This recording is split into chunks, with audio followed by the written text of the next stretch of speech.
News Talk 1400 KFRU is proud to present the KFRU Heritage Series. It's a one-hour perspective on the events and the people whose lives have contributed to the heritage of Boone County. Listen each Sunday at 7 a.m. and 7 p.m. The KFRU Heritage Series. From News Talk 1400 KFRU. We're pleased to have back with us Al Germond. You'll hear him on the Sunday Morning Roundtable and also heard him on one of our earlier heritage programs, and it's got a lot of response. Al, you're very popular. A lot of people responded to the show that we did several weeks ago, and Chris Kellogg was also a part of that. Chris is not with us today, but I trust that we will explore many different areas over the next several minutes. Good to have you. Good morning, or good day.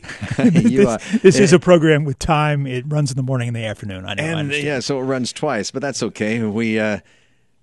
I wanted to talk to you more about some of the things that we talked about the last time you were on, but I'm also curious about perhaps exploring other topics also. And to be quite honest with you, I can't remember all that we talked about before. You have such a knack for the technical side of placing radio stations in markets. When you were doing that with the stations that are now part of the Cumulus Group, I would marveled at how complicated that seemed to be. I thought we would spend a few moments, without getting into the extreme technical side of that, give people a sense of what it takes to put an antenna or a transmitter or a radio station on the air. And let's start about all the topographical maps that you used to have to look at. Well, David, maybe the place to start is the creation of one of the FM stations, the one that I literally created from scratch, that's now called KPLA. It was called KARO. In fact, the building process on that was starting almost exactly the day 30 years ago. And that's a project that probably started in my head back when I was a very little boy and was intrigued by radio.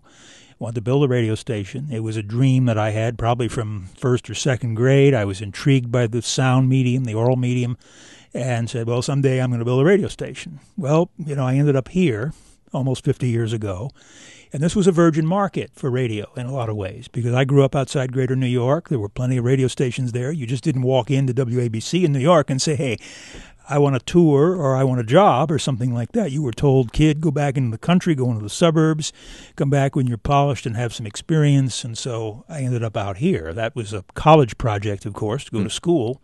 But when I arrived here, the radio choices in this market, in this area, were really rather limited compared to what I had. There were 2 AM radio stations here, this one, KFRU, and KCGM, which was a startup that was actually born in Malin Aldridge's office in 1954. There was a broadcaster in Farmington, Cecil Roberts, who was kind of the Johnny Appleseed of radio. He would build these little radio stations and own them for a couple of years and then sell them. And Cecil Roberts came down to visit Malin. As we talked, well, I knew him as Malin. Most people just called him the boss. He was the voice of the Missouri Tigers from the late 1940s to 1973. It was an interesting, in fact, we could do a whole program about Malin R. Aldridge Jr. if you wanted to sometime. There are lots of interesting stories about the man. I got to know him very well in the later years of his life. He passed in January of 86, and he was, in a sense, a radio father. He was a mentor. He was someone you looked up to, a very honorable gentleman, very ethical, tough to work for at times, but we called him the boss. Mm-hmm. Anyway, this man named Cecil Roberts walked into Aldridge's office, and of course that was out in the old building across from Westlakes on Highway 40 East, 1911 Business Loop 70, as they call it now. And he asked Malin, he said, well, how's the radio business doing here? Well, it was an interesting period because Channel 8 had gone on the air about a year earlier, or about that time, actually, at the end of 53.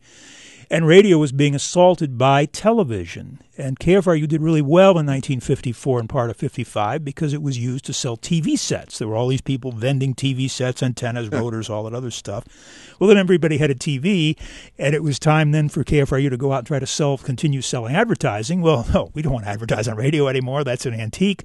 Let's advertise on Channel 8. Well, Channel 13 came along in February 55. That kind of cemented television to the market.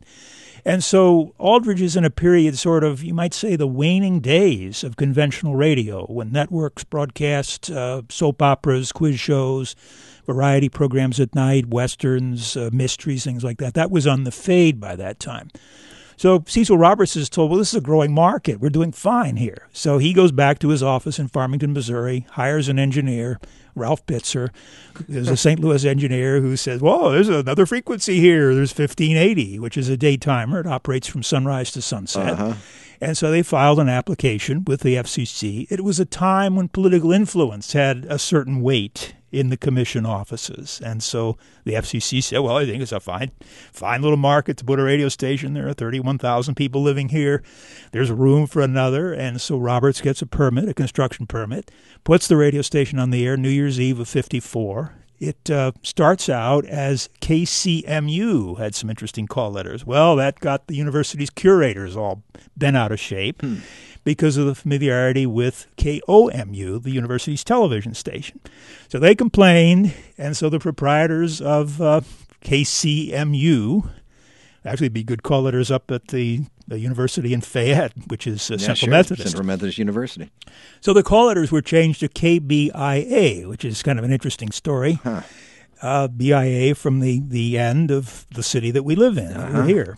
And that's existed until about 1961. And the station actually had a rather bad reputation. In fact, Aldridge used to tell stories about on payday, the checks were handed out to the employees, and everybody dashed across the street to cash them. And some people, by the time they got to the cashier, got down to the bank would say, well, there are no funds in there.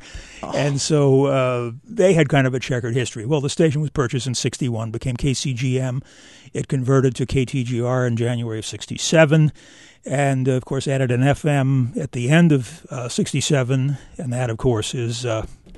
Some people wonder... What do they call it? But I forget what that FM at 96.7 is called. I should know this stuff. Well, see, the problem is nowadays is they don't go by that. I mean, right. It's like the stations here in this building, except for KFRU, you've got they go by slogans.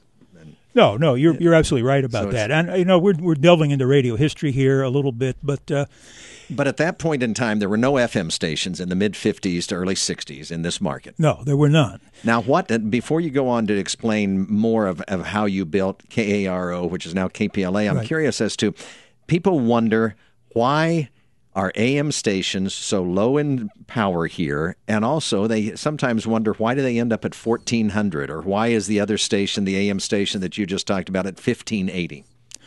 Well, that's an interesting bit of radio history, and it really ties KFRU in, I guess, to this discussion rather closely, because when KFRU was moved here from Bristow, Oklahoma, in the fall of 1925, in fact, KFRU celebrated its 87th birthday recently. It moved here. It started in Bristow, Oklahoma in January of 25. It was a 500-watt radio station, which in the mid-1920s was a very big deal. It was at 760 on the dial, which is a pretty good frequency. It had coverage of the world in a sense. There were people from around the world. There are verified reports of people in New Zealand who picked the station up. There were, in fact, press accounts, somewhat widely circulated. There was a man in New Zealand who picked up a bunch of stations in the States, and one of them that was mentioned was this one, was KFRU. Well, there was not a lot of interference. There was not a lot of noise, and there were hobbyists who said, well, this is kind of sport. Let's see what we can pick up. So the station was moved here. It was purchased by Stevens College. The Commercial Club, which was a predecessor to the Chamber, was very interested in putting a radio station in Columbia because Jefferson City, the state capital, had their own station. They'd had their own station for 3 years, WOS, Watch Our State. It was an adjunct of the State Marketing Board. It was used to disseminate, very progressive operation at the time, used to disseminate information for farmers, for agricultural interests. And I guess a little diversion here, and we're probably going to eat up the hour just talking about some of this stuff. But you consider a farmer, a man and a wife and their family sitting on an isolated farm. They went to town maybe once a week. Maybe they got the mail, maybe they didn't. This was the origin of RFD, Rural Free Delivery. So they really don't know what's going on in the realm of agriculture. They're raising hogs and pigs and cattle and things like that. They're worrying about their soybeans, their grain, and things like that. They have absolutely no idea, except maybe what the mailman brings, or maybe when they get information in town from a newspaper, from a telegraph office, or something like that.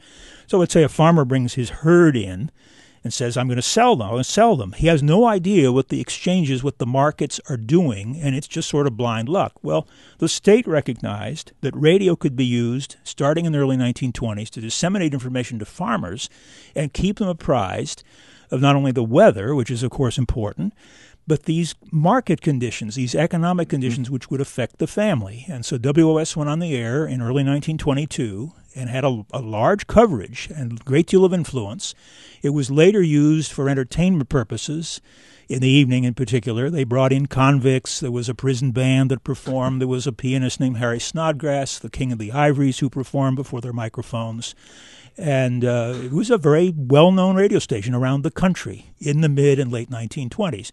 So Columbia's jealous. They're envious of the state capitol has their own radio station. So James Madison Wood, who was the president of Stevens College, a very progressive educator at the time, and one of his assistants, a man named Charters, W.W. Charters, and in fact, that's where the call letters of the Stevens College radio station come from. Charters WWC. Right. Charters was a Canadian-born educator. He'd been educated, he had worked at Ohio State. He had a number of different gigs, but he was here. And he was working with James Madison Wood, to push the Stevens curriculum forward. And so radio was looked at as maybe one of these tools that could be used with the students, with Stevens to promote the institution, and so on and so forth. So they go and buy the radio station from an oil man in Bristow, Oklahoma, a man named Rollstone. They move it up here, literally. Lock, stock, and barrel, towers, Western Electric transmitter, microphones, all this other stuff. And they install it in Hickman Hall, which is on the Stevens campus, southwest corner of Broadway and College. It's rebuilt here, goes on the air in the fall of 25. And at that time, it was shifted from 760 to 600. Well, 600 is an absolutely prime AM frequency. The lower the number, the greater the potential for coverage. Now, we're also tying it in with things like soil conductivity, sky waves, a whole bunch of arcane terms that are really not worth getting into. But KFRU had a magnificent signal being on that low frequency. It was one of two stations operating on 600 full-time. It shared time with the station in Memphis, WMC, and that it was in that state until mid-1927. Then it was moved to 1200, which is a poor frequency, and it wasn't sharing anymore, but it was on with 6 or 7 other radio stations. Then in November of 28, it was shifted again back down in the lower numbered area, and they moved to 630. But there was a penalty. They got a great frequency, but they had to divide the time with 2 other radio stations. But by that time, there was relatively formal regulation of radio in place in this country.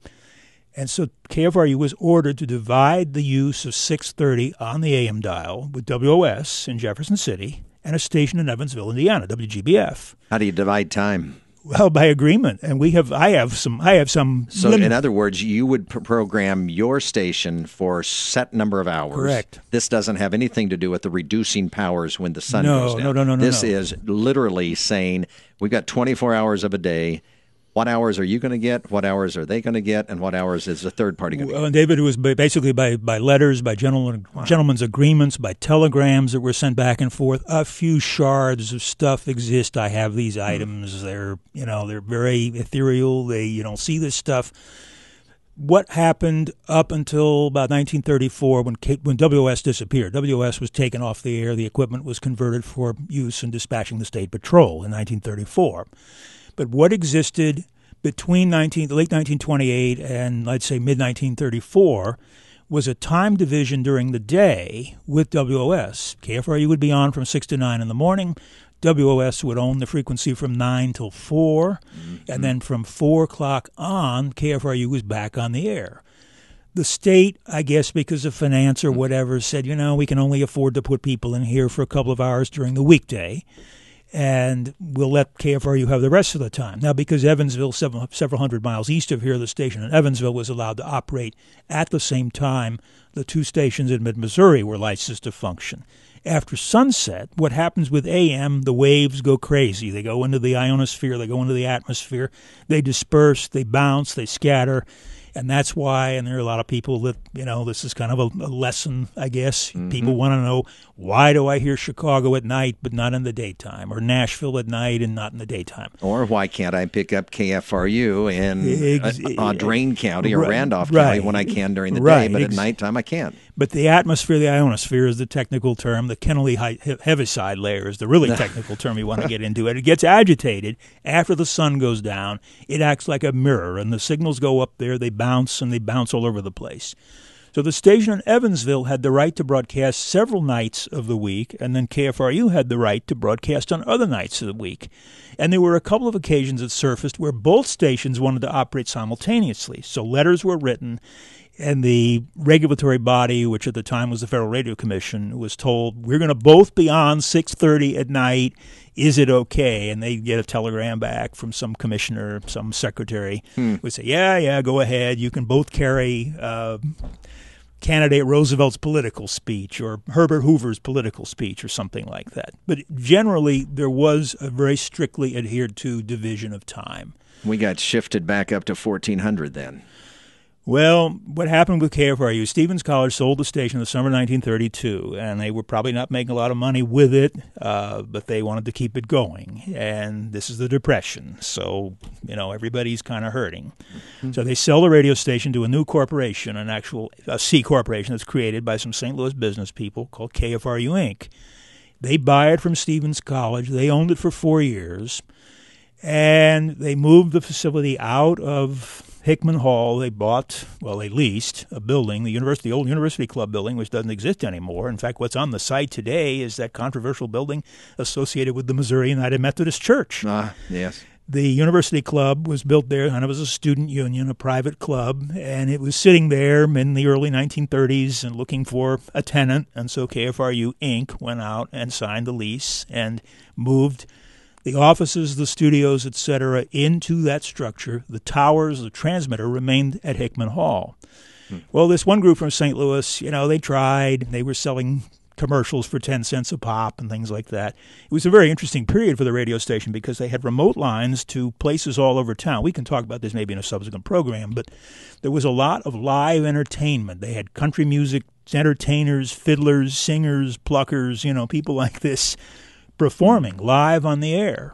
And it was a very interesting period in the station's history. There was a Sally and Sue who performed there. There was Luke the Cowhand, people who performed. It wasn't called country western. I don't know what they called music at that time. Cowboy and hillbilly. Mm-hmm. Hillbilly was a term that was used. Well, anyway, in 1936, this one group in St. Louis kind of ran out of gas, and so they sold it to the St. Louis Star-Times, which is a newspaper that doesn't exist anymore, folded in 1950. The Post-Dispatch bought it. But the Star-Times was closely held. It was owned by a man named Elsie Roberts. And Elsie Roberts was a well-known and very influential publisher in the St. Louis market, but his competition was the Globe-Democrat, which had interests in KMOX and was involved in starting KMOX before it was sold to CBS in 1930.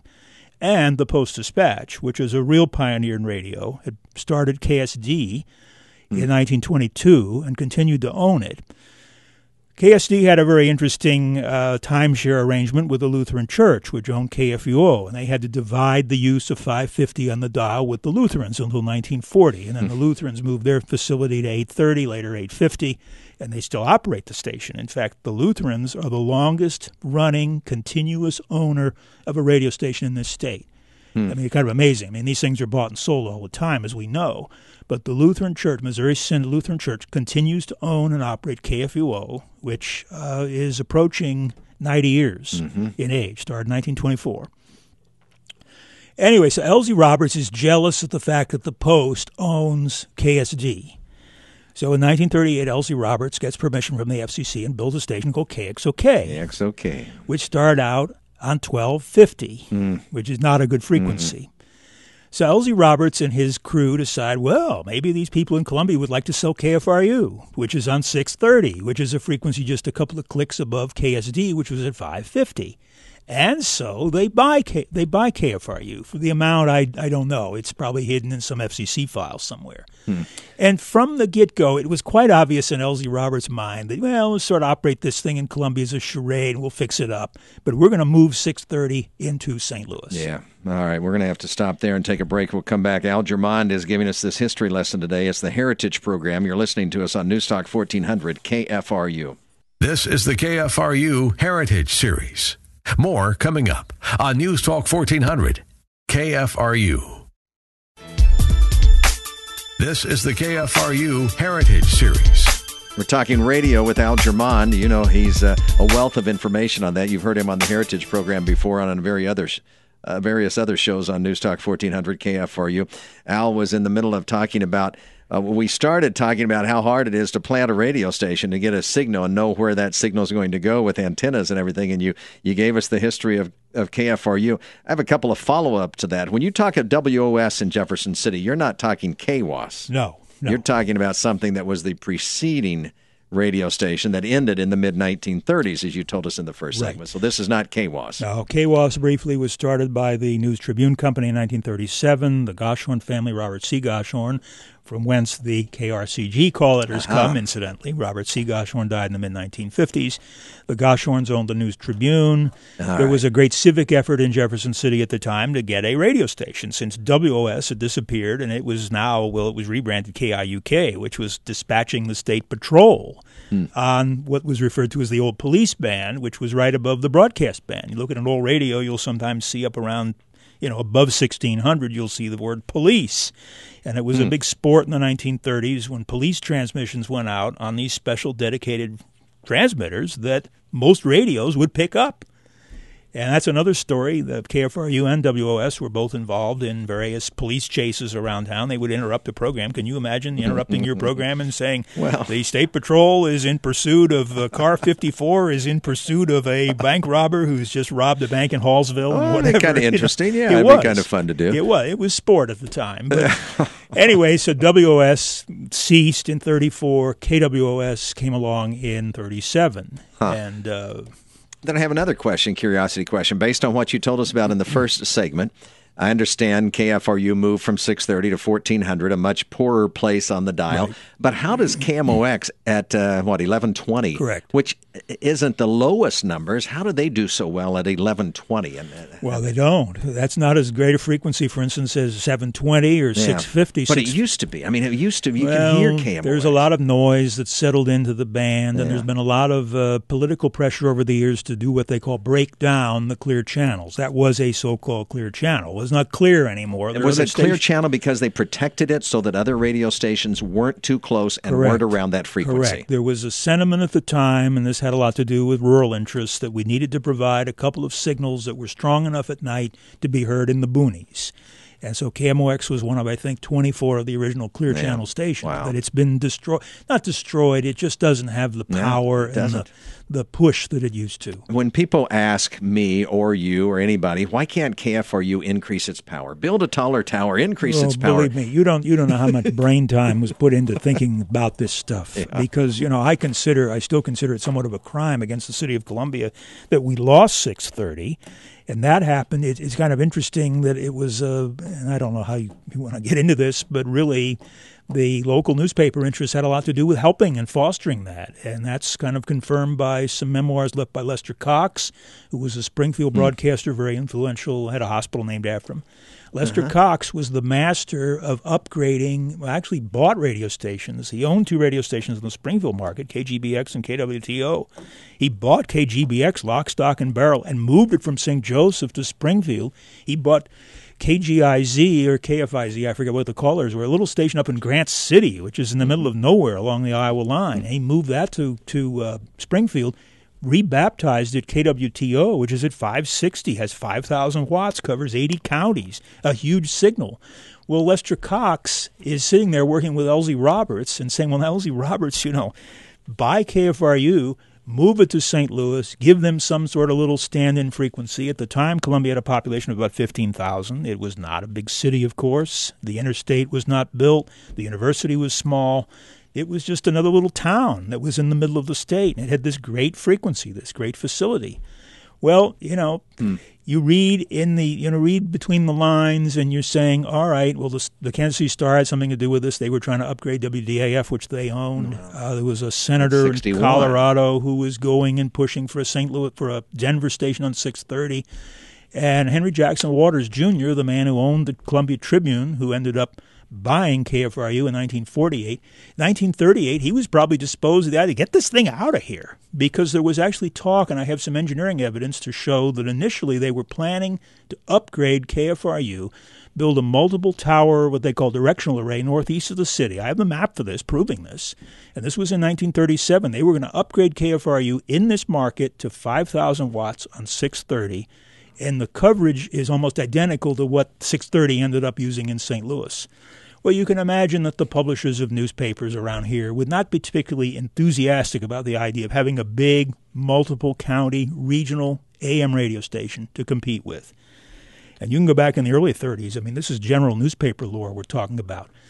There was a love relationship that developed between newspapers and radio in the 20s. But when newspapers started being hurt by radio in the early 1930s, it got very adversarial. And that's a whole other story. But there was a lot of friction, and a lot of the Associated Press got involved in this. They started denying radio stations the right to use their dispatches except twice a day in these heavily edited. It was the press-radio war in the 30s was a kind of a nasty confrontation. So anyway, the 630 frequency was moved to St. Louis in 1940. And KFRU ended up with a local station, which for a town of 15,000 was considered quite adequate. Yeah, and it wasn't concerned about a long signal, a big, loud, long signal. No. Al Germond is our guest on our Heritage program. Let's go back then to FM, because you were talking about it's been 30 years since you were able to do what you had as a childhood dream, and that is build a radio station from ground up. Few people do that. Well, I paid, starting in the early 1960s, and MU was not necessarily in my crosshairs as a university to go to, but I started paying very, very close attention to FM radio in the 1950s, actually when I was a boy. And in 1961, there were moves afoot at the FCC to start codifying the regulations and creating classes of FM stations, setting frequencies aside on a market-by-market basis. And I remember reading the first list that was published in 1962, in December of 62, and I looked at Columbia, Missouri, and I was thinking about applying to go to MU, and I saw two frequencies, which were poor frequencies. They were low-power FM frequencies, 96.7 and 105.5. And I said, wait a minute, this is a city of 36,000. There are places like Hannibal, which got two, what we refer to in the trade as Class C frequencies, 100,000-watt wide coverage frequency. And says, I used to joke about this. That's the Mark Twain effect. People in Washington, people at the FCC, they've never heard of Columbia, so it's a little town on Highway 40, so we'll give them these two little peanut whistle radio station frequencies. We'll give Hannibal these two big wide coverage frequencies. Well, KFRU was horribly delinquent. The owners, the managers of this station, I loved Malin. Malin was a great guy, and I spent a lot of time talking to him at FM radio. And one of the last things he told me before he died was, he said, I should have listened to you in 1966, which is the first time I brought this up as a student, as a journalism school student. I asked him, why isn't there any FM radio here to speak of? Why has no one gone after it? And he said, well, they tried it, and it was tried in Jefferson City. KWOS had an FM station for 10 years, 48 to 58. They turned it off. It's a wonderful opportunity. They totally messed up, really messed it up, because they were on 98.5. It was a high-power frequency. The company co-owned a 1,000-foot tower in Holt Summit, which is where Channel 13 broadcasts from. They could have upgraded that radio station, gone to 100,000 watts, which is the maximum power, gone to a height of 1,000 feet, and they would have owned this market for radio. But they didn't do it. They turned the license back in at a time when FM was starting to go through a resurgence. I said, what is wrong with these people? What was the fear of FM, or what was the dislike of FM? They hadn't made any money with it. They didn't understand the potential of it. And I guess the biggest thing you would score them on is they were not paying attention to what was going on in the business, which is reflected every week, every Monday in Broadcasting Magazine. They could just open it up. If they read the magazine, they weren't paying attention. And it's a thing I have scored a lot of entities about. They're not paying attention to what's going on, and so they miss these opportunities. So anyway, I'm going through college. I worked here for a while. I was the chief engineer, and I said there was a golden moment that came in 1979. There looked like an opening to put another FM frequency in the market, because we already had several FM stations here. KTGR-FM came along in 67. KFMZ, now defunct, came along in 71. Then in rapid succession later on, you had KOPN, KBIA, and KCOU. Then you had some of these regional stations, and I know, David, you worked in Moberly for Gerald Shepard. He was very advanced in his thinking. Shepard put Cress on the air in the fall of 66, followed a couple of weeks later by the station of Mexico, KWR. There was a broadcaster, Marshall, that surfaced in 1969. Fulton came on the air in 70. The first of the Jeff City stations came on in 69, the second one in 74. And so the frequencies were getting clogged up. But I found an opportunity, filed a petition for rulemaking to drop 101.7 into the market. It was opposed. There were people, well, the guy that I was talking about who owned KFMZ, he hated the idea. He didn't no more competition. Some didn't want the competition. Others were afraid it would infringe on their signal. Right. Well, and he went to jail. He spent 5 years in Potosi and lost his license, and KFMZ doesn't exist anymore. 98.3 it's just a frequency. It's a spot on the dial. So we ended up spending about 4 years litigating with the FCC and then litigating, not formally litigating, but we had a lot of opposition. We had opposition to building our antenna, putting the antenna where we put it. So we put the radio station finally on the air on February 23rd of 1983. But that was a creative effort. I guess it came from my skull, working with engineering, working with federal regulatory agency, the FCC, hiring Washington attorneys to push this thing through. So the FCC comes up with what frequencies would make sense in any particular geographical area, and then it's up for someone to bid for those? Well, the frequencies kind of exist in free space, and you're bound by regulations dealing with mileage separations, with frequency separations on the dial. For instance, in one market, you can't have stations. They have to be separated by a certain distance. And it's a very technical procedure, and most people end up hiring consulting engineers. Well, I was my own consulting engineer. I said, I'm not going to pay these guys in Bethesda to figure this thing out. I'll figure it out on my own. How much easier is it to manipulate a signal of an FM station in one direction or this or that and raise or lower power as far as the strength of a station is concerned compared to AM? I mean, you can target an FM signal. Yeah, it's still bound by a lot of regulations, and FM right now is pretty saturated. There are not a lot of opportunities left on the FM dial, which is why stations are going to streaming. They're going to translators, which are used as fill-ins for certain operations. It's not easy anymore. In fact, I probably got in on the last window, and one of the things that probably helped me, I had one competitor that filed against us, and that was actually kind of a malicious application that was filed just to keep it out. I don't think the people intended to build it, but it was, it was malice. There's a lot of that sort of, it's politics. I mean, there's a lot of that, as we well know. I found a window, and in part was probably aided by the fact that there was a very severe economic recession in the early 1980s. The other thing was I filed a very clean application. I know there were people that talked to me. They wanted to be partners and things like that. The attorney said, nope, got to go in there as a singleton. You got to own it. You got to pledge to manage it. You have to pledge to be a local person. You have to pledge this and this and this and this. And once you started bringing partners in and other investors, you had diluted your strength. Now today, it's all done by lottery. Yeah. For a new frequency, it's all done by lottery, or you end up having to buy an existing station. I'm going to take a break. We'll come back and finish up our Heritage Show. This week, we're talking to Al Germán. This is KFRU. This is the KFRU Heritage Series. More coming up on News Talk 1400, KFRU. This is the KFRU Heritage Series. Al Germán is our guest on the Heritage Show on KFRU, and again, a familiar voice. He was the owner of KFRU and also still hosts the program, the Sunday Morning Roundtable. We were talking radio history, but there's so many different things you say, Al. We could just chase any of those down a path quite a long way. But gosh, the going into where you place an antenna, how much power you have as far as on an FM signal. Those are things that you have studied so much. I mean, the maps, and how many times have you done that to place an antenna so that you would get maximum coverage of where you wanted that coverage to go? Well, I did it as a consultant. I'm not a formal consultant. I'm not a formal licensed engineer, of course. I'm not a professional engineer. I don't represent myself as that or a lawyer. I'm just a guy that got lucky with this process. It's a situation I would say that I embarked on maybe a dozen times in different applications and different upgrades. I mean, I can tell you about the upgrading of KBXR on 102.3, which is a very, very intricate exercise, very intricate. It involved arranging spacing and transmitter sites that in one case were measured probably in hundreds of feet. Wow. Because everything is determined in FCC, what they call databases, and it's down to the last second of an arc. So when you describe a location of a radio station, you will say 37 degrees north latitude, 47 minutes, 19 seconds, and you will work with topo maps, with topographic maps, USGS maps, and you will create these allotment windows. And there was one of these windows involved with upgrading KBXR, which we took from what they call Class A status, 3,000 watts, 6,000 watts. We took it up to what's called Class C3, which gave it more coverage, more range. And because the antenna's mounted on the big tower we built on the northeast side of town, the height has a great deal to do with the coverage and maximizing the signal of an FM station.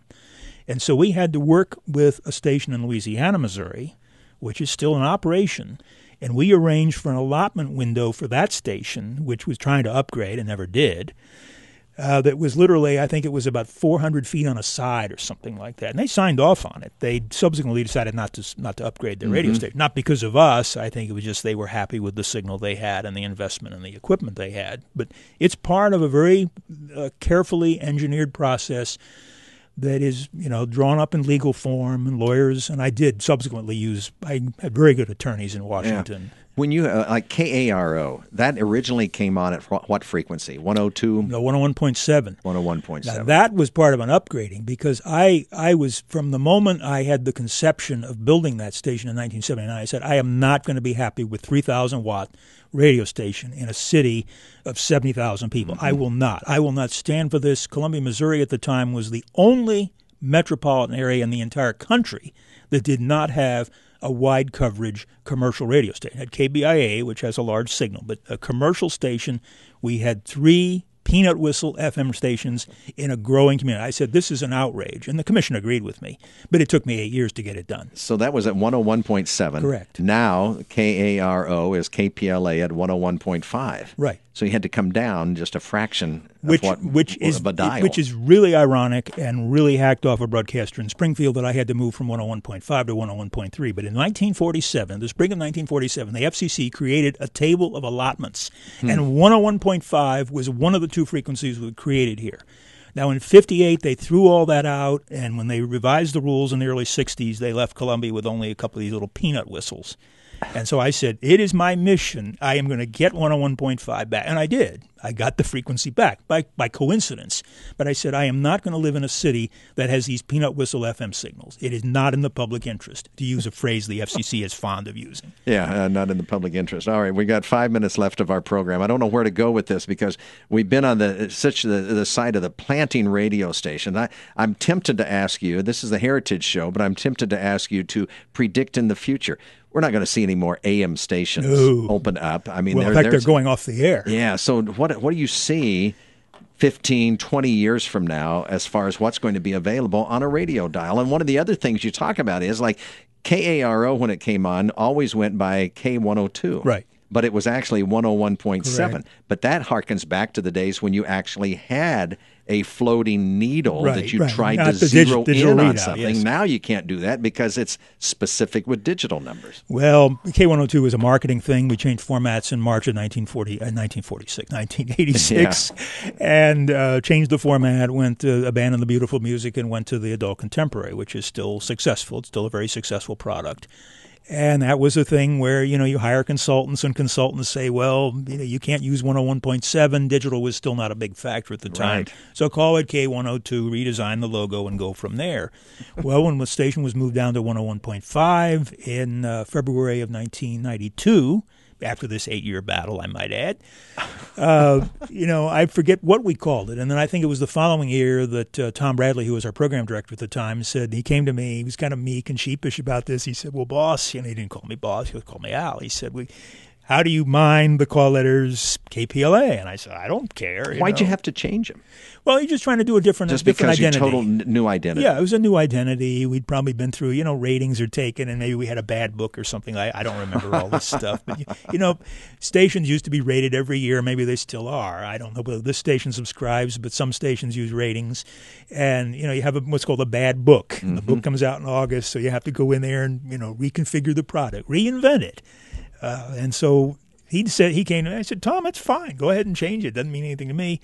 The callers have kind of an interesting heritage. They were in Los Angeles back in the 1920s, and they were used in different markets. And I said, well, we'll use them here for a while. Let's go back to the beautiful music. Okay, 2.5 minutes left. Hopefully you can get the story in there. a lot of people do the tricks when they go from one format to another. They may play the same song over and over again, or they may play Christmas music or something really odd and annoying as they make a switch. When you went from beautiful music to adult contemporary, how'd that change go? We annoyed a lot of people, and it's one of my personal favorites. I still listen to it when I can pick it up in various areas. It's a pleasant format, but it wasn't selling, and the ratings were initially very good. Did you just make one? Did you just go to a disc jockey or to the announcer and say, "All right, now's the time"? No, we started. I think we were playing annoying noises on the air. They were doing something that got people's attention, and they started calling 442-3116 and say, "What's going on?" And it was not a happy moment in my personal life, but it had to be done economically because we were, our billings and ratings were off, and so. Some stations actually do annoy people. I mean, they really go out of their way. And there were some things we did subsequently that I was not proud of, where we tied up phone lines and did weird contests and gave away cars and did things like that. I mean, it really is restrained today what goes on in the promotion of the radio medium. Yeah. We have a minute and a half left, and KFRU would be celebrating 30 years then. On the 23rd of February. KFRU is coming up on 87, 87, so it'll be 88. KBXR is how old? Oh, it's 20 years KBXR almost. started as an oldie station, I believe, in 93, 94. 93 was when 106.1 came along. Yeah. And you asked about the future, and I can talk about this very briefly. I think a lot of the future of radio is probably tied to these handheld devices that people carry around, because I end up listening to the radio from a lot of different places, almost an unlimited number of choices, on a cell phone, on an iPhone. And it's been something we did when we were the owners of this place. We were very early adopters of what was called internet streaming. And the present owner apparently has continued that with a somewhat different program, but you find a lot of people listening on these mobile devices. And that's probably the future. I don't know what the future of towers and transmitters and all that sort of thing is. 20 years from now, we may not be using regular towers or communication modes. Always a pleasure. Always a wealth of information. We've got seeds planted for future shows. Al, it's always good to talk to you. Thank you. Thank you, David. Al Germond, our guest. Thanks for listening to us. Your feedback always welcome. David.Lyle@Cumulus.com. This is the Heritage Show on KFRU.